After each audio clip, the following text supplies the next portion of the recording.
Ladies and gentlemen, good day and welcome to the Indian Bank 4Q FY21 conference call, hosted by Emkay Global Financial Services Limited. As this call has been restricted, the media people are not allowed. We have with us today Mrs. Padmaja Chunduru, MD and CEO, and the top management team. As a reminder, all participant lines will be in the listen-only mode, and there will be an opportunity for you to after the presentation concludes. Should you need assistance during the conference call, please signal an operator by pressing star then 0 on a touch-tone phone. Please note that this conference is being recorded. I now hand the conference over to Mr. Anand Dama of Emkay Global. Thank you, and over to you, sir. Yeah, thank you, operator. Good morning, everyone. We are pleased to have Indian Bank's MD and CEO, Mrs. Padmaja Chunduru, and the entire top management team to discuss the fourth quarter FY21 result highlights in brief, as well as outlook on the growth and asset quality in view of COVID-induced disruption. Post which we can have a Q&A session. Over to you, madam, for opening remarks, and would request you to keep the opening remarks brief so that we have more time for a Q&A. Thank you, ma'am. Over to you. Thank you, Mr. Anand Dama. Welcome to all the analysts for this financial year 21 analyst conference from Indian Bank. This year has been very challenging for the bank, as you all know, the first year of amalgamation and also working under the COVID scenario. But it has also been very satisfying, a very good year for the bank. I think the bank is placed on a solid footing with good performance. In the first year, if the performance has been stabilized so well, I think the bank is poised to better and improved, to get its full potential in the years to come. All the key ratios have met analyst expectations, I think, and exceeded also in many ratios. A good team is in place to take it forward. Apart from the record operating and net profit, the capital ratio is very strong. The asset quality is under very good control. The good visibility about future earnings is there. Now I think the uncertainty around amalgamation has sort of dissipated. The only uncertainty is about the COVID scenario, how it will pan out, but that's common for the industry. So I think among the industry players, Indian Bank is very well positioned to take, to improve business also once the economy opens up fully. So I think we have already put the analyst presentation on the website, and you must have all gone through. I think I will just end with saying that we will continue to focus on our core strengths, which are the RAM portfolio, agriculture, MSME, the BC network, priority sector lending. All these are very strongholds of Indian Bank, and now after the merger across India also. And there is a very good eye on cost control and strong credit monitoring and recovery. The lending has been very strongly fortified. The risk appetite is there to take off when the demand picks up. And the investments in technology and and all the digital initiatives will now start taking off in this year. COVID scenario, we are unable to really comment on how the year would pan out. But I think from what we are seeing from last year, we have some control over all those slippages, and also working very fast on the restructuring that RBI has given and also government has come out. So I expect a better performance in the coming year. I think this year has been very satisfactory for the bank and personally for me too. Thank you very much. Thank you very much. We will now begin the question and answer session. Anyone who wishes to ask a question may press star and 1 on the touchtone telephone. If you wish to remove yourself from the question queue, you may press star and 2. Participants are requested to use handsets while asking a question. Ladies and gentlemen, we will wait for a moment while the question queue assembles.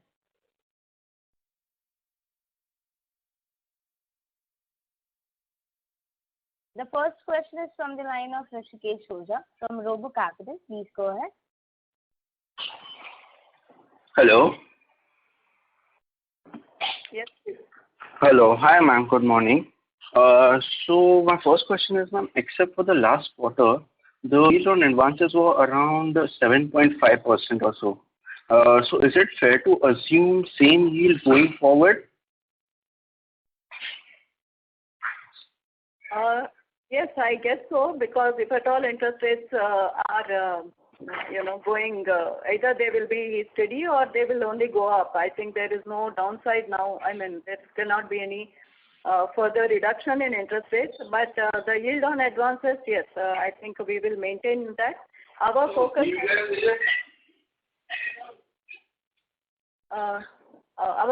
has also been on the interest expenditure.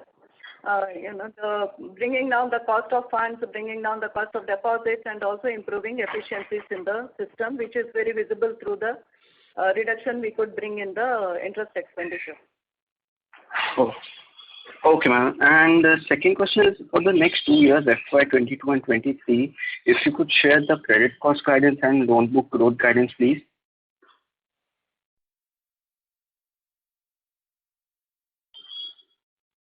The credit cost we would like to, and we think we can keep it below 2, which is what we had anticipated this year also, and despite all the challenges that worked out. Going forward, given the various initiatives the government and the Reserve Bank have also come out with, and the bank's own strength in the monitoring and recovery, we expect that the credit cost will be below 2 for 22 and 23 also. As far as business growth is concerned, we had expected and we had strategized for a higher growth, say around 14% CAGR up to 2025. But right now, the current year up to May has been very, very dull across the segments for reasons known to everyone. I think once in the Q2, it should start improving, and maybe we would expect at least 10% growth, between 10 to 12%. Last year also RAM was the driver of the growth. This year we expect RAM to keep its pace, but the corporate also to pick up, because the demand from the corporate sector has to come in, and there is I believe that that would happen after either in Q2 it will start, but more in Q3 and Q4. So we are having this anticipation now, but we will revise our estimates once clarity emerges. No problem. Thank you very much. Thank you. Thank you. The next question is from the line of Mona Ketan from Dolat Capital. Please go ahead. Yeah, hi ma'am, good morning. So my first question pertains to this infra NBFC account. Has that been taken as NPA for you this quarter? Which one? The Calcutta-based NBFC. Shrey. Yeah. Shrey Infrastructure, yes. It has not yet been taken as an NPA because it is under the. It was just NCLAT had just come out with their judgment, but we have made already 20% provision on that. So a provision of 20% has already made in March for that. 400 crores has been made against the 2,000 crores exposure that we have for Shrey. Sure. And what would be the recovery pipeline for next year? We expect not less than 5,000 crores recovery during the financial year 22, driven both by NCLT and non-NCLT accounts.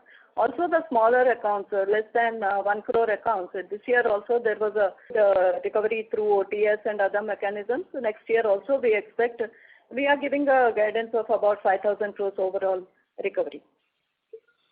And this will include the DHFL as well? Yes.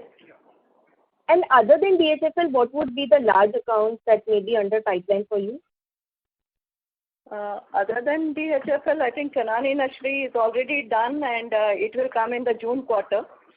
That recovery has already come. I'll ask Mr. Ramchandran to respond. You are talking of the recovery, no? Right. Yeah, recovery, we have DHFL and then we have Combination Steel, Appu Hotels, then Cell Manufacturing, Transtroy Tirthanini. All these are small, no? Settlements are there, and we expect that we get to around 1,000 crores, and out of that the NPA reduction will be around 5,000 crores roughly. And non-NPA again we have quite a few of them. Kiratpur, Nail Chowk, already we have received it. And then we have JPR Power, Coastal Energy, which can get upgraded. So. Okay. And Chenani Nestle, what is the kind of recovery? If you could just share that. Because of court stay it is there. The amount is being collected and it is kept in an escrow account with State Bank of India. Once the court stay is lifted, we will be upgrading that account. We will be getting the recovery and the upgrade also will happen because the total collections are still happening in that account. Sure. So what is the exposure and what is the extent of recovery? Exposure is around, Chenani actually is 161 crores. Okay. Okay. Got it. I think it's And 151 crores is our exposure and we expect around 70 to 75 crores recovery. Sure. And when I look at your current account deposits, there has been a sharp year-on-year growth this quarter. Anything to read into it? It was, the amalgamation, one of the bigger advantages or the synergies that kicked in was the current account growth. And as you know, the last quarter opened up in the sense that because after the pandemic first wave, this was the small, window that was available for people to go meet institutions, meet customers, and then get the deposits up. So we are very happy with the kind of growth in current account, the 32% overall year on year. I think one issue I would like to flag is that this year I think we need to see the last year amalgamated entity vis-a-vis the new, the first year financial year full year figures, because in between the quarters have been very volatile in a sense. Okay. So it's more structural in nature, the kind of growth that you're seeing in the current account. Yes, I expect that. I don't think there has been any, there is a very steady growth, steady efforts being made, and there is a very good government, relationships in many states that the bank is present. So all that, and we are also, digitally tying up with them so that the stickiness is there. There have been a lot of MOUs that have been signed and a lot of the digital platforms that have been provided for the government departments so that their transactions are routed through us. It happened in Delhi, it is happening in Chennai and also in Bombay. So those details I think are there in the presentation. We have been able to really garner good relationships that way. Sure. And does it also have anything to do with the RBI circular on current accounts? Has that helped in any way? That is happening in a way that wherever we are lending, more than 10%, we are insisting that the collection account should be with us, and also following up with other banks for closure where there is there is no real reason to have that account. But that I think would more pan out in the current year because it has just started happening in September, October. It will pick up during the current year. Sure. And the SMA 1-2 data that you've shared in slide 42, does that pertain to the entire book, including accounts less than 5 crores?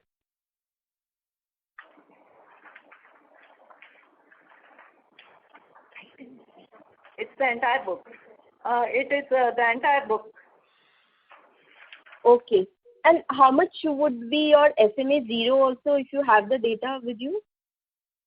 SMA 0 is generally, higher in terms of, I think it would move to from 9%, it might move to around 18 to 20% if we include SMA 0.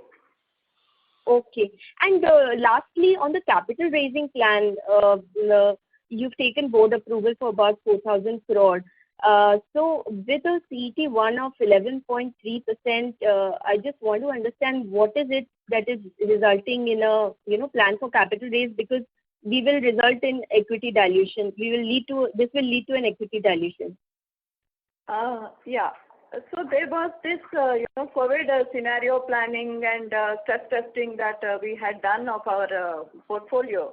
And in anticipation of, this kind of a scenario playing out, the worst case scenario, we had taken board approval for 4,000 crores of equity infusion.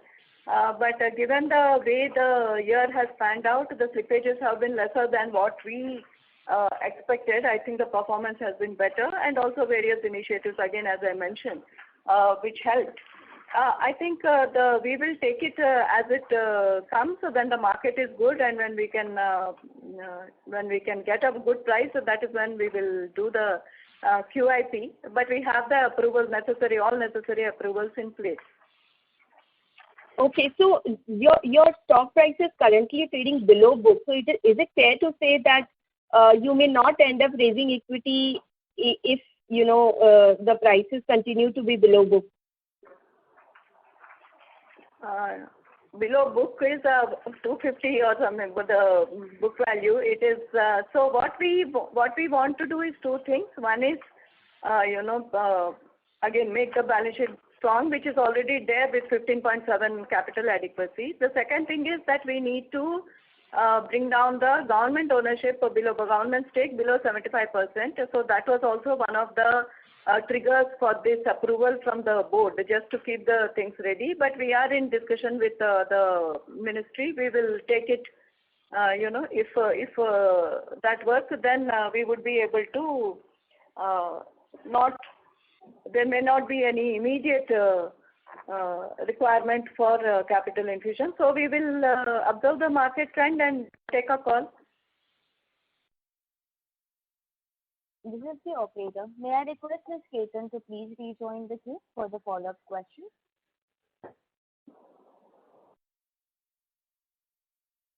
Thank you.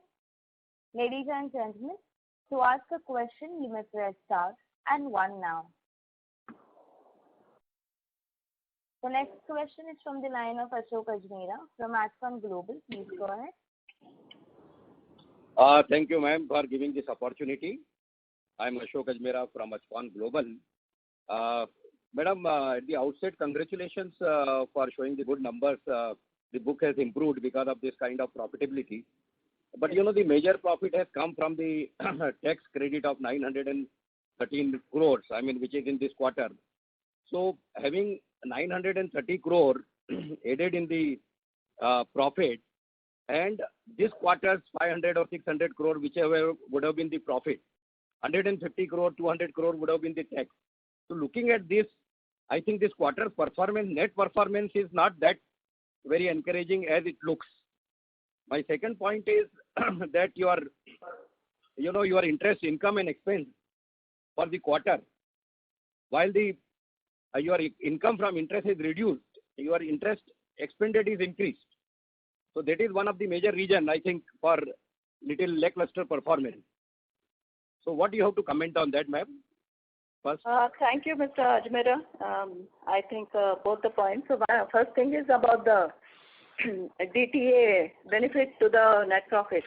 What we have done is this DTA, the benefit we have taken only in the last quarter, whereas if you observe only the first 3 quarters, we have already taken a hit of 800 crores on account of reversal of DTA. So instead of smoothing and equalizing over the 4 quarters, it happened that 800 crores was already taken in the first 3 quarters. That was the hit, and 900 crores credit came in the 4th quarter.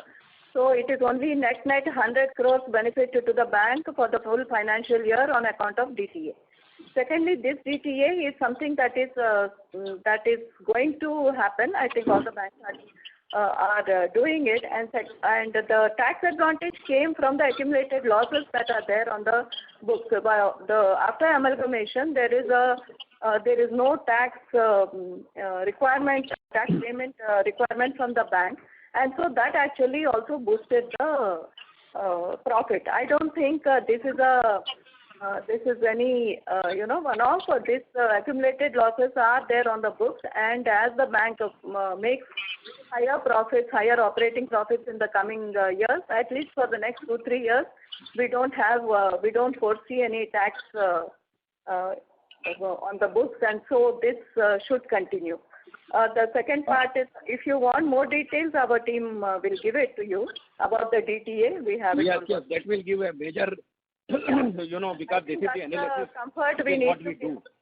Yeah, it's not, and even that 930 is only 1/3 of the overall profit. If you see in the last quarter, the profit was 1,700 crores, even not taking DTA into account, and that would be, including the DTA, so it would be at least 800 crores, which is much above the last quarter also. But I don't think DTA is something that came only in the last quarter. It appears that the credit came in the last quarter, whereas all the debits came in the first 3 quarters. So we will send you the calculation so that that equalization is understood. Secondly, on the interest income part, I think as I mentioned already, the 3 quarters have been quite volatile, and everything played out in the Q4 because the Supreme Court judgment that came saying NPAs can be recognized. These were recognized in Q4. If you see, the notional NPAs of 5,100 crores was there up to December, and all that was recognized in the Q4, and interest had to be reversed.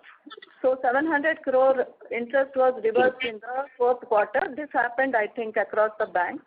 Overall, again, out of the 700 crores also, we had earlier provided 400 crores interest reversal, but that provision comes below the operating profit. So that was, the interest income is that way muted for the fourth quarter. Other than that, we had also reversed 230 crores. That was the penalty and penal interest on interest judgment again of Supreme Court. So that and this and others all put together, about 1,000 crores was the interest reversal in Q4. That I think explains the interest part. As I again mentioned, you should also focus on the interest expenditure control that was made during the year. This has been a very strong performance from the bank. Right from the day one, the focus was also on cost control. So there is no high cost deposit or borrowing on the bank book. Only 1,000 crores out of from 15,000 crores, it has come down to 1,000 crores, and that has come because of CASA and CASA increase, which we are able to. Also, it results in a lower interest expenditure, cost of deposits, everything gives a lot of support. Appreciate this clarifies a lot of issues. Ma'am, if you look at the segment-wise result, the profit from as compared to Q3 to Q4, 350 crore additional has come from the treasury income, whereas it has gone down tremendously by almost about 700 crore in the corporate wholesale book, maybe because of the excess provisioning which has been done. But in retail banking also, the profit came down to 317 crore from 584 crore, almost half or 40% reduction. So there is a lot of provisioning has been done in retail banking. Second, I will ask our ED, Mr. Shenoy, to respond. See, Mr. Ajmera, regarding that DTA, and just to what Madam Angie added, I would like to have some 2 points. The DTA is required to be treated as per AS 22 norm. And secondly, whatever the excess provision the bank is making over and above Section 170 of the Income Tax Act. Sorry to interrupt you, sir. We cannot hear you clearly. No, that point has been clarified. Only thing, I have got a message from ma'am's answer is that in the future also you are going to get a lot of benefit of tax, which will help us in calculating and making the future predictions. But what I am asking is here in the segment wise. See, one point. What I would like to say is, in case we don't make any excess provision, there will not be any need to create the DTA. So it will not affect the profit as such. So that is only a book entry which we are taking the benefit now and writing it on interest rate whenever we are reversing the provision required on that books. Okay, as regards to this segment-wise, we'll make a little bit more study and we'll come back to you separately. I'll tell my CFO to give the clarification to you. Sorry to interrupt. May I request Mr. Ajmera to please... You have clarified on the SMA 0. It has gone up this thing. But what is the collection efficiency? What is the collection efficiency? The collection efficiency has been quite good, 90% above 92% till about March. But in April, the collection efficiency is down to about 86-87%. And May also will be low. Last year it was okay despite the COVID situation. But this year again we have to see when the lockdowns will be lifted across the country. Yeah. Thank you. The next question is from the line of Mahesh MB from Kotak Securities. Please go ahead. Good morning, ma'am. 3 questions from my side. One is, of the total corporate NPL book of 18,000 which is sitting there, could you just tell us what have you thought about in terms of transfer of assets into the NARC? So NARCL had identified about 100 accounts. I think 82,000 crores was the first lot. 22 accounts with 82,000 crores was identified for the first phase 1, of which we have exposure only in 8 accounts. And that is about 1,900 crores. So that is what is the visibility right now. About the phase 2, again we have to see how much. We have another 8 and we have overall 33 accounts. So another 25 accounts are there for the phase 2. But again there we'll have to really take a call on how much is recovery possible outside without going to NARCL if the recovery, because there the recovery might be a bit muted. We will take a call in the COC or the consortium and then that will happen. For the phase 1, 8 accounts, 1,900 crores is what is identified. Ma'am, what are the timelines in terms of the transfer and how does the accounting work for this? The timelines I think would be quite aggressive because NARCL is going to be formed in this month, June. That is the expectation, and then maybe by September this first phase should be over. I expect so because all the consortium meetings have been held, the assent dissent decisions have been given. As far as the reversal, I mean the impact on the book is all these accounts are fully provided for. So depending on how much recovery we can make by transferring it to the NARCL, that much of the the provision can be written back. But we have not factored it into the projections for the next year because that would be a cushion if it comes. It might be only say between 18. They were mentioning between 20 to 30%. So on an account by account basis, depending on the valuations, those figures would come in. Okay. Ma'am, just one clarification. You had steel exposure NPL of about 3,600 crores and then you have power of about 2,000 crores. Whereas you don't seem to be very excited in terms of recovery from this year on these names.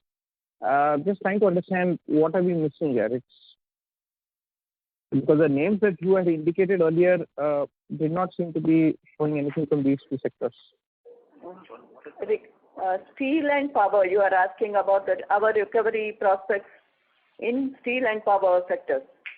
Because in slide 30, you have 3,598 crores of NPS in steel and another 2,000 crores in power and about 1,300 in textiles. There is no demand for these assets? You are referring to which slide? Slide 30, ma'am. Yeah. This year we had a good recovery in steel with Bhushan Steel coming in. Yeah. So, yeah, about this, will you be able to... The power, no, we have about 32 accounts amounting to around 4,199 crores. 4,200 crores roughly is our exposure to the power sector.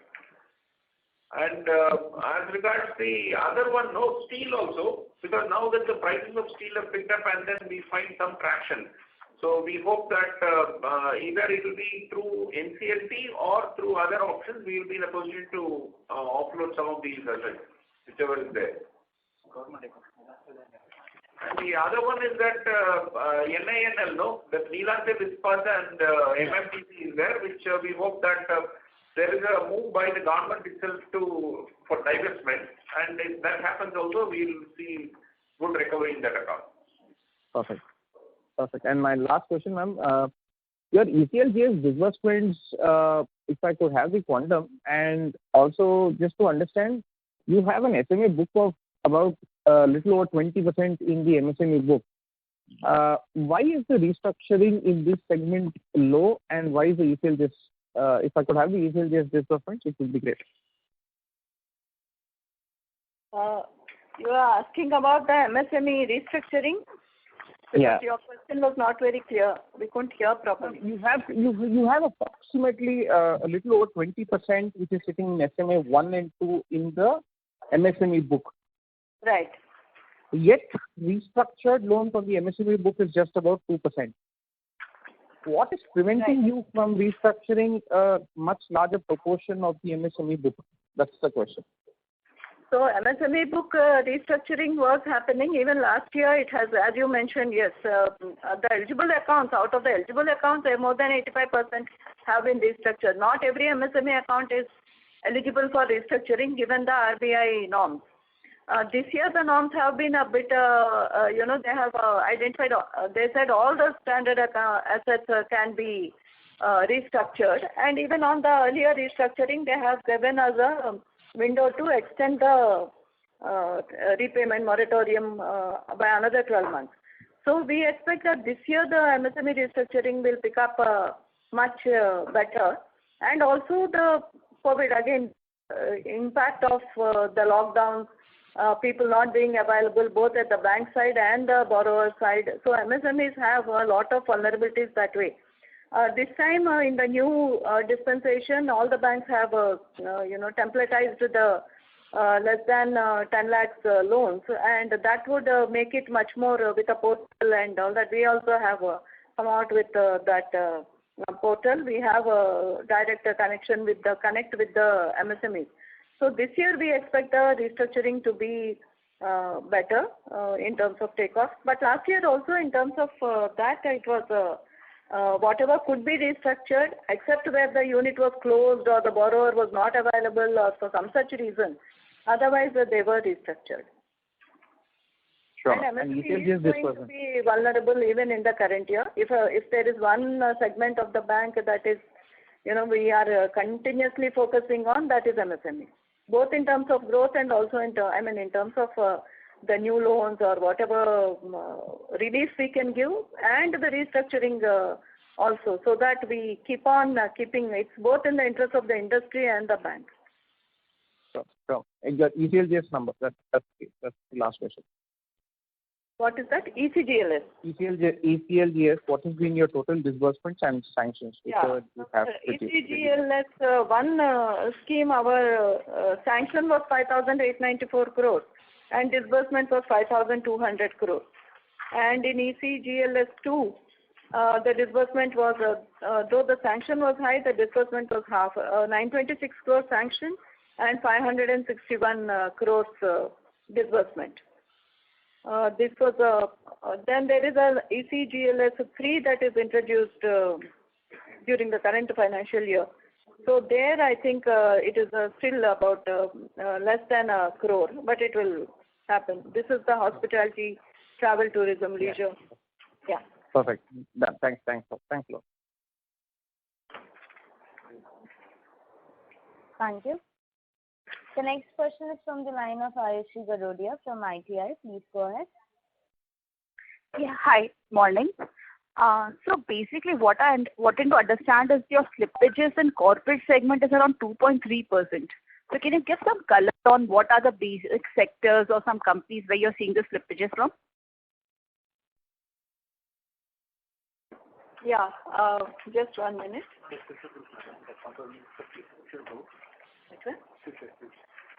So there was a slippage of a Future Group. The 1,000 crores overall was the exposure on Future, but it is expected to be implemented and it will come back.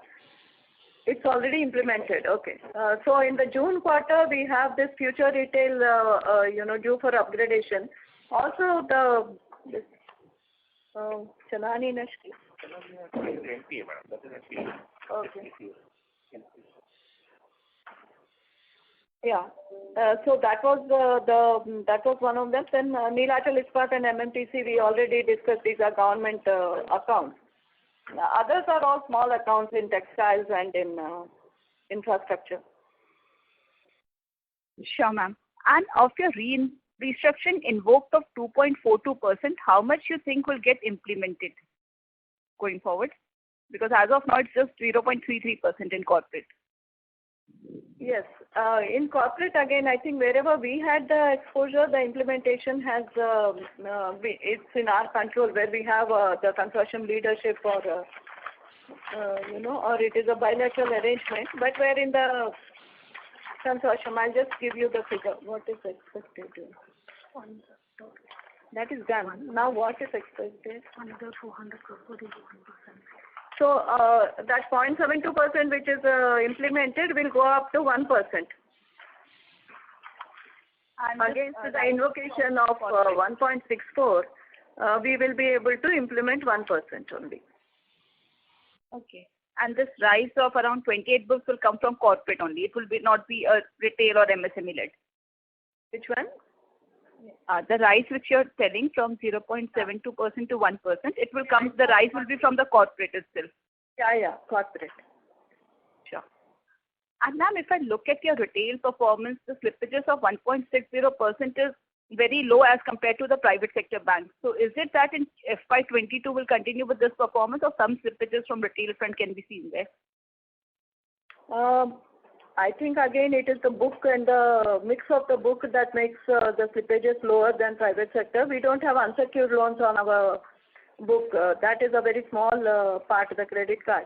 Otherwise, it's 68 is housing loans. And more than 68% is housing loans.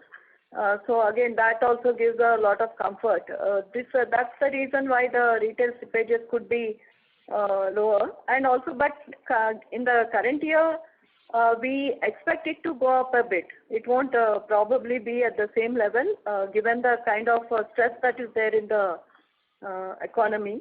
And so we expect that there would be restructuring, or there would be this fresh COVID loan support that we would be giving to the retail sector in terms of, this emergency loan. So that RBI has also put it under the COVID portfolio. But apart from that, we expect that to go up a bit. Sure. And ma'am, what will be your guidance for slippages for FY22? This year it was 2.8% slippage ratio. We expect it to keep it below 3, but as far as possible, not go beyond 2.8.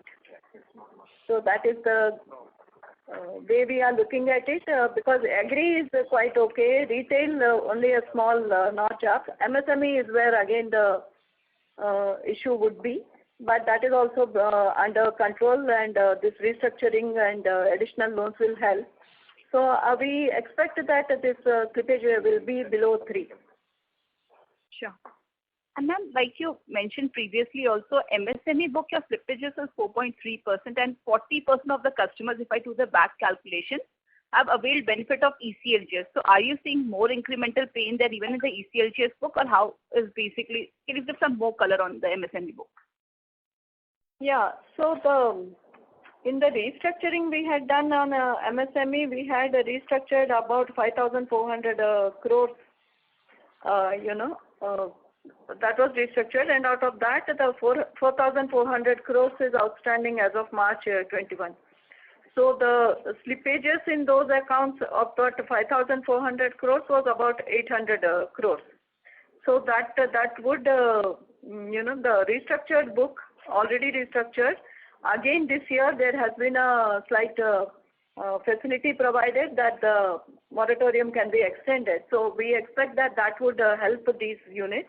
In terms of ECLGS, I think that additional funding was given only where the units were running, and there was some kind of a, for the liquidity or for whatever immediate expenditure. In the interim 3 months or 4 months, there was a activity picking up. we saw that those units were quite coming back to normal. Again now, last 2 months at least, there is a lull. But we need to observe this portfolio. We cannot really comment on it or give any very confident assertion that yes, we will control. But even if it goes up a notch, I think the bank is well positioned to take it in its stride. It won't go much beyond. We have a continuous monitoring of these units. Thank you. Sure, ma'am. That was comforting. And last question, if you have any unallocated COVID provisioning which you're carrying in your balance sheet? No, there is no more unallocated COVID provision. Whatever we had made was adjusted against actual provisions in the Q4.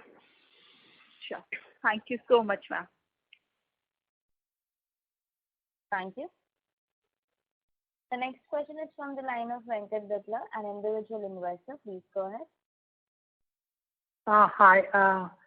I think congratulations for good set of numbers. So first of all, I would like to thank the leadership team and all the employees of Indian Bank for the fantastic work you have been doing. Two things I'm very happy by going to newspapers and going to your interviews.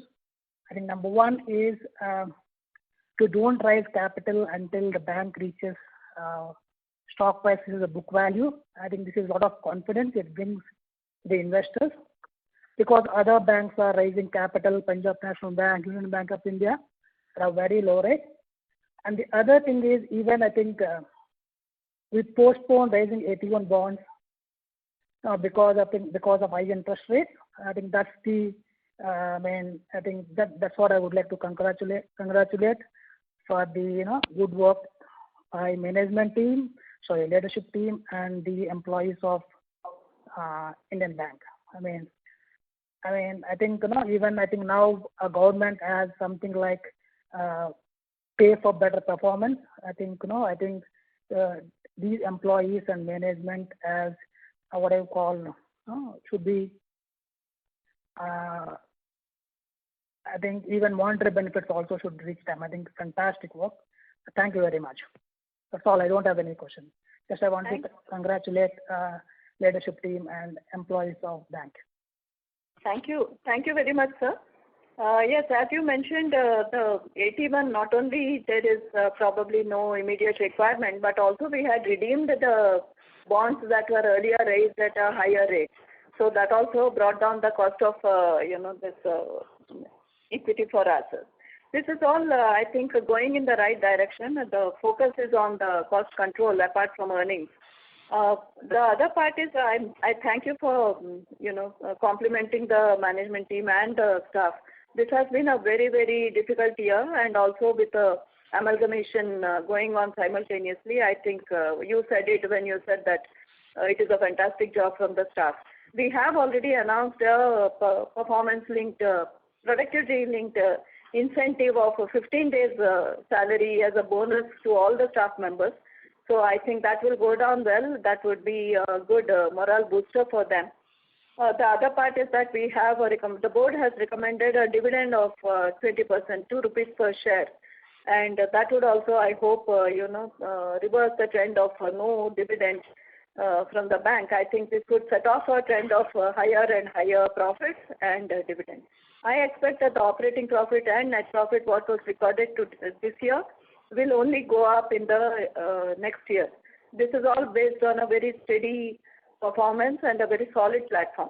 So I think that good days are ahead once COVID releases from its clutches. Thank you. Yes, thank you very much. Thanks. Thank you. The next question is from the line of Ashok Ajmera from Ajcon Global. Please go ahead. Thanks for giving the opportunity once again. Ma'am, you have really done the excellent job. And I think now when you will be parting now, it will go definitely in the history that the kind of, the way you have managed this bank, and in spite of after this even amalgamation, the whole process, and brought it, on the main stream of the bank. Congratulations for that, and all the best for future. Having said that, ma'am, you said now that the advances opportunities for future, the credit growth from the corporate sector also looks brighter. So, as per your study, I mean, which are the segments or the areas, or because most of the banks have suffered in the past by lending to the corporates heavily.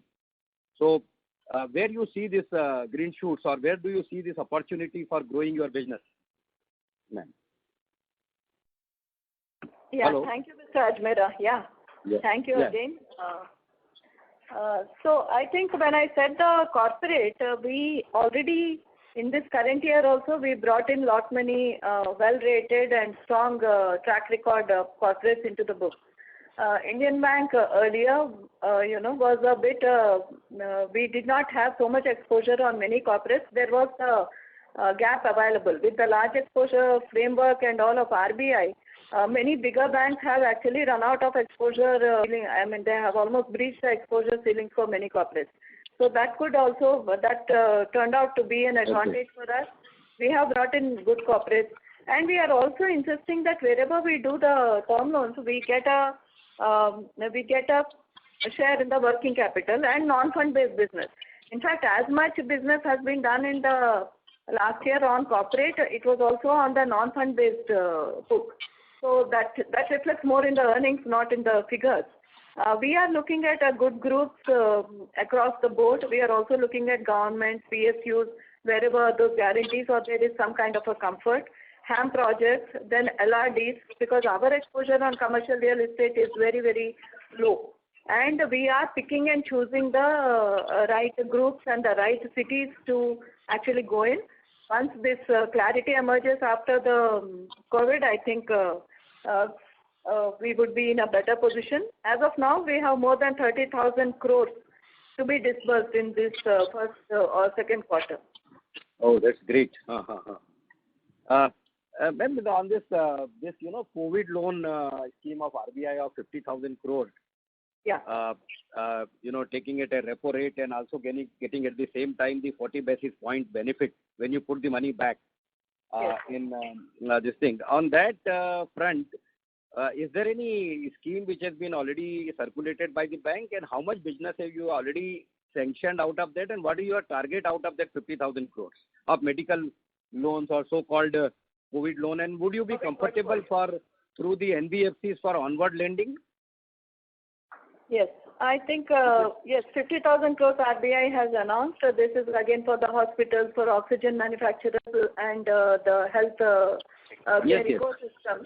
So this will pan out across the sectors. It is also for retail people, for individuals who would like to use it for their hospital expenditure, etc. So there is a retail book involved. There is MSME, oxygen manufacturers or those plants, and there is this testing labs. There are hospitals. So across the verticals, we have already identified many of our own customers to lend to, also new customers. I think we have already, we have taken a target of about 4,000 crores. So 3,000 is for the retail plus corporate. So about 4,000 crores we should be able to do. I think we have already, I've seen in the bank that we have already sanctioned about 600 crores or so to be disbursed. It is getting disbursed as we speak, like maybe about 20 crores or so must have got disbursed across this has come only in the last 1 week or 10 days. The board approval came 1 week back. So we have launched all the three products. One is for the personal loans, which is the unsecured loans. Kavach. So that is in the Kavach. Then there is the Sanjeevani, which is for the oxygen plan. And there is another scheme, Arogyam, for the hospitals and the nursing homes. So there is good traction and there is good interest. I'm glad that this portfolio is going to give us again another opportunity at earning more. So there is a lot of enthusiasm in the bank to do this business. So will you also be doing through the NBFCs for onward lending to this sector? Yeah, we will. We are in talks with them, depending on on the portfolio. we will be interested in lending to NBFCs also. Thanks a lot. Thank you. Thank you very much. Thank you. Ladies and gentlemen, as this was the last question for today, I will now like to the call. I'm not able to hear you, ma'am.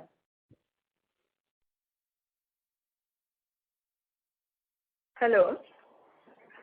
Yes, ma'am. I couldn't hear you. Ma'am, this was the last question, and I would like to hand over the conference to you for closing comments. Yeah, thank you. So one more point we have to mention is we have created the investment fluctuation reserve fully. This year 290 crores was fully complied with that 2% requirement, and this quarter 465 crores was provided for, and overall 1100 crores. So this is a cushion against future MTM. And all the fraud accounts have been fully provided for. There is nothing that is left there. So as closing comments, I would again thank the investors, analysts for tracking the bank. And I think we are coming up to your expectations and your estimates. I keep tracking what is the analyst estimate and whether we are there. So I think it's a good synergy that is building up. And I would also like to assure that the bank is on a very strong footing now. The systems, the controls, everything is in place. So the reorganization has already happened. There is a transformation management office which we have put in place to track all the digital and physical initiatives that we have launched. So there is a weekly tracking happening. I think all this will further take the bank into the future. And any management changes also will not result in any kind of disturbance. In fact, it would be only towards the better. Anyone, the MD and CEO has been sort of identified by BBB. He was earlier with Allahabad Bank, so his knowledge of Allahabad Bank is good. And I'm sure he comes with very good experience and expertise in BOB also for the last 3 years. So if once the government clears it, he or whoever comes here, I think the platform is very strong and it would all go for the better. Thank you. Thank you.